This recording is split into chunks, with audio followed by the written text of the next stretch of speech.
பொதுவாக வாழைக்காயில் நிறைய டிஷ்ஷஸ் பண்ணலாம். பொடி மாஸ் பண்ணுறது, வாழைக்காய் ஸ்பெஷல் மசாலா பண்ணுறது, வறுவல் பண்ணுறது. இன்றைக்கி நான் ரொம்ப சிம்பிளாக அதை எப்படி வறுக்கலாங்கிறது தான் பண்ணேன். நல்ல அடிகனமான தவா எடுத்து தேவையான எண்ணெய் ஊற்றிக்கிட்டு, எண்ணெய் சூடான உடனே கொஞ்சோண்டு சோம்பு போட்டு அது பொரிஞ்சோடனே அதோட கருவேப்பிலை சேர்த்துக்கணும். அப்புறம் வாழைக்காய் ஏற்கனவே இது மாதிரி வட்ட வட்டமாக அரிஞ்சு வச்சுருந்தேன். அதை இப்போது எண்ணெயில் சேர்த்துட வேண்டியதான்.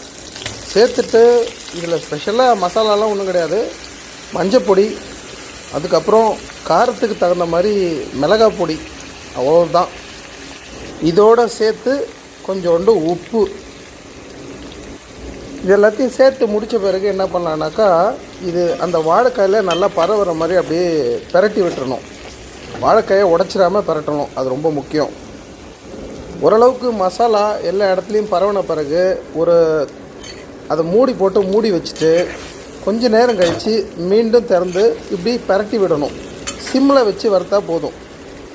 கடைசியாக இது நல்லா வறுப்பட்ட ஸ்டேஜுக்கு வரும்போது என்ன பண்ணலான்னாக்கா, கொஞ்சோண்டு நம்ம பூண்டையும் சோம்பையும் மறுபடியும் இடித்து போட்டுடலாம்.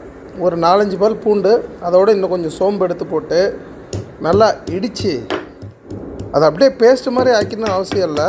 அந்த ஒரு க்ரூயிலாக இருந்தால் கூட போதும். அந்த கோஸ் நேச்சரோடு எடுத்து வறுப்பட்டு இருக்கிற வாழைக்காய் மேலே அப்படியே தூவி விட்டுற வேண்டியதான். தூவின பிறகு மறுபடியும் ஒரு பிரட்டி கொஞ்ச நேரம் சிம்மில் மீண்டும் வச்சுருந்தோன்னாக்கா இந்த பூண்டோட வாசனை அதில் சேர்ந்துடும். முக்கியமாக பூண்டு சேர்க்குறது இதுலேருந்து உருவாகிற வாயுவை கலைக்கிறதுக்கு தான். வயிற்றுக்கு நல்லது, செரிமானம் நல்லபடியாக ஆகும். இதில் ஒரு ஆச்சரியம் என்ன தெரியுமா, இதை சமைக்கும்போது வீடே கமகமாக ஆயிரும். காரணம் பூண்டுக்கும் சோம்புக்கும் அப்படி ஒரு சக்தி இருக்குது. சமைக்கிறாங்க அப்படின்னு நம்மளை கேட்க வைக்கிறது. செஞ்சு பாருங்கள், நிச்சயமாக உங்களையும் கேட்பாங்க. இது ரொம்ப சிம்பிள் மெத்தட், எல்லாராலையும் செய்ய முடியும்.